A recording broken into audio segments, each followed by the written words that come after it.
श्रीशैलदयापात्रं दीभत्यादिगुणार्णवं यतीन्द्रप्रवणं वन्दे रम्मजामाधरं मुनिं लक्ष्मीनाथसमारम्भां नादयामुणमद्भयाम् अस्मदाचार्यपर्यन्तां वन्दे गुरुपरम्पराम् बद्धामृतं विश्वजानूनमोदनं सर्वार्थं श्रीषडगोपवाग्भयं सहस्रसागोपनिषत्समागमं नमाम्यगं द्राविडवेदसागरं திருவழுதினாடென்றும் தென்குருகூரென்றும் மறுவினியவன் பொருணல் என்றும் அருமறைகள் அந்தாதி செய்தான் அடியினையே எப்பொழுதும் சிந்தியாய் நெஞ்சே தெளிந்து ஏய்த்த வருங்கீர்த்தி ராமானுசமுனிதன் வாய்த்த மலர்பாதம் வணங்குகின்றேன் ஆய்த்த பெரும் சீரார் சடகோபன் செந்தமிழ் வேதம் தரிக்கும் பெறாத உள்ளம் பெற. எம்பெருமான் திருவருளாலே ஆச்சாரியன் அனுக்கிரகத்தாலே கடந்த பல தினங்களாக நம்மாழ்வார் அருளிச் செய்த திருவாய்மொழியை நாம் அனுபவித்து வருகிறோம். இன்றைய தினம் நாம் காண இருப்பது 2ஆம் பத்து 5ஆம் பதிகம். இந்த பதிகம் இறைவன், அதாவது எம்பெருமான் சர்வேஸ்வரன் ஆபரணாதிகளுடன் வந்து தோன்றி நம்மாழ்வாருடன் கலந்த அதன் காரணமாக ஆழ்வார் மகிழ்ந்த நிகழ்வினை இந்த பதிகம் முழுவதும் ஆழ்வார் அருளிச் செய்துள்ளார். இன்று நாம் காண இருப்பது 2ஆம் பத்து 5ஆம் பதிகம் 1ஆம் பாசுரம். அந்தாமத்தன்பு செய்து என ஆவிச்சேரம்மானுக்கு அந்தாம வாழ்முடி சங்கு ஆழி நூலோரமுல செந்தாமரைத் தடங்கன் செங்கனிவாய்ச் செங்கமலம் செந்தாமரை அடிகள் செம்பொன் திருவுடம்பே. அந்தாமத்து அன்பு செய்து என் ஆவிசேர் அம்மானுக்கு அந்தாமம் வாழ் முடி சங்கு ஆழி நூல் ஆரம் உள செந்தாமரை தடங்கன் செங்கனிவாய் செங்கமலம் செந்தாமரை அடிகள் செம்பொன் திருவுடம்பே.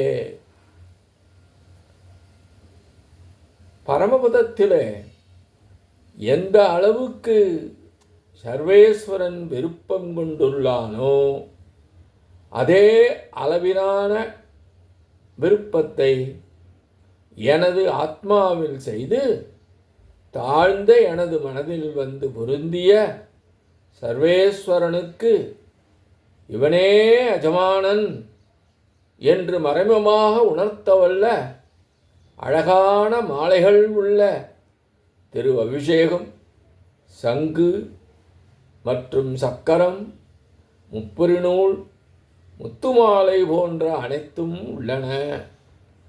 அவனுடைய திருக்கண்கள் எப்படி இருந்தனவாம்? சிவந்த தாமரைகள் நிறைந்த தடாகம் போன்றுள்ளன. அவனுடைய திருவாய் சிவந்த கனி போன்ற திருவாய், செந்தாமரை மலர் போன்றுள்ளது. அவனது திருவடிகள் சிவந்த தாமரைகளாக உள்ளன. அப்படிப்பட்ட நிலையிலே அவன் திருமேனி எப்படிப்பட்டதாம்? சிறந்த பொன்னாக உள்ளது என்று ஆழ்வார் அருளிச் செய்துள்ளார். அடியார் குழாங்களை உடன் கூடுவதென்று கொலோ என்று ஆழ்வார் விரும்பியபடியே அவன் வந்து கலந்தான் என்கின்றார். அந்தாமத் அன்பு செய்து என்பதன் மூலம் மேன்மையான இன்பங்கள், இன்பம் அளிக்கும் உபகரணங்கள், இன்பம் அளிக்கும் இடங்கள் நிறைந்த காரணத்தால் உண்டான அழகு என்று கூறப்பட்டது. இவ்விதம் அழகாக உள்ளது எது? பரமபதம். அப்படிப்பட்ட அழகான பரமபதத்தின் மீது செய்யக்கடவதான அன்பை என்னிடம் செய்தான் அவன் என்கின்றார் ஆழ்வார். என் ஆவி அவன் வந்து நிற்க இவர் பின்வாங்கியதை உணர்த்துகிறார். இவர் ஏன் பின்வாங்க வேண்டும்? தனது மனதில் ஆழ்வார், சர்வேஸ்வரனே, இந்த ஆத்மாவை உன்னுடைய கௌஸ்துபம் அணிபோன்று உயர்த்தி உள்ளது என்று கருதி நீ மேலே விழ முயல்கின்றாய். ஆத்மாக்கள் அனைவரும் அவ்விதம் உண்டு என்றாலும் இந்த சரீரத்திலே புகுந்ததால் ஏற்படும் தோஷத்தையும் நீ நோக்க வேண்டாமோ என்று சிந்தித்து பின்வாங்கினார் ஆழ்வார். இவர் தன்னுடைய முன்னிலைமையை எண்ணி பின்வாங்கினார். அதனையே காரணமாக எண்ணி அவன் மேலே விழ முயன்றான். அதிக தாகம் உள்ளவர்கள் ஒரு குளத்தை நோக்கி ஓடி வந்து விழுவது போன்று என்னிடம் வந்து சேர்கிறான் எம்பெருமான் என்கின்றார் ஆழ்வார். சரி, இவ்விதம் அவன் தானாகவே வந்து மேல்விழக் காரணம் என்பதற்கு விடை தருகின்றார். சர்வேஸ்வரன் எம்பெருமான் என்பதாலேயே பரமபதத்தில் உள்ளவரிடம் அன்பு செய்தான். என்னுடைய ஆவியிலும் வந்து கலந்தான். ஏனெனில் அவனே எஜமானன் ஆவான். நித்திய விபூதியில் உள்ளவர்களுக்கு திருமுகம் காண்பிப்பது போன்றே லீலா விபூதியில் உள்ளவர்களுக்கும் திருமுகம் காண்பிக்க வேண்டும் என்று சம்பந்தம் உள்ளவனுக்கு இவரை அடைந்தபின் அல்லவோ அவன் சர்வேஸ்வரன் என்றானான். அழகான மாலையானது இவனுடைய திருமுடிகளே சூட்டப்பட்ட காரணத்தாலே தனது வாழ்வை பெற்றது. நித்தியசூரிகள் என்றால் எப்போதும் உள்ளவர்கள் என்ற பொருள். இவருடன் சேர்ந்த பின்னரே அவனுடைய திருக்கண்கள் அழகு பெற்று விசாலமாக வளர்ந்தன என்கின்றார் ஆழ்வார்.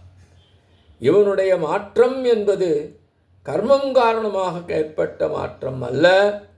இவருடன் வந்து கலந்த காரணத்தினாலே திருவாய் சிவந்த தாமரை போன்றானது, திருமேனி பொன்மிதமானது என்று எம்பெருமான் வந்து கலந்தபின் உண்டான நிலையை ஆழ்வார் இந்த பாசுரத்தின் மூலம் நம்போன்ற எளியோர்க்கு அருளிச் செய்துள்ளார் என்பதாக இப்பாசுர விளக்கம் அமைகின்றது.